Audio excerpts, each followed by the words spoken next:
నాగేశ్వర గారి ఎవడే సుబ్రహ్మణ్యం తర్వాత మహానటి 2 సినిమాలు చూశాను. మహానటి మాత్రం నాకు విపరీతంగా నచ్చిన సినిమా.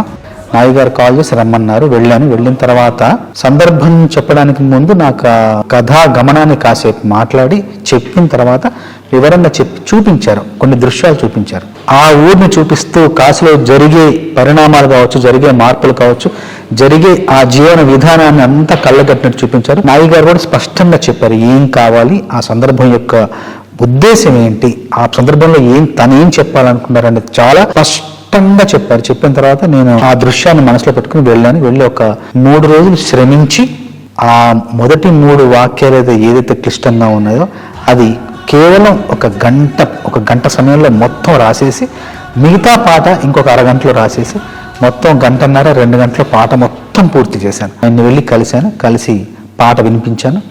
ఒక్క మాట కూడా ఆయన సవరణ లేకుండా, కరెక్షన్ లేకుండా పాట మొత్తం ఏక బిగిన చాలా బాగుందని చెప్పారు. పల్లవి రాసిన తర్వాత చరణాల్లో అవతార స్పృహ, అవతార స్పర్శ కొంచెంగా ఇస్తూ కలియుగానికి కలి యొక్క అవతారం ఎలా అయితే జనించిందో అక్కడికి వేగంగా రావాలనే ఉద్దేశంతో ముందు మాటలు మీనమై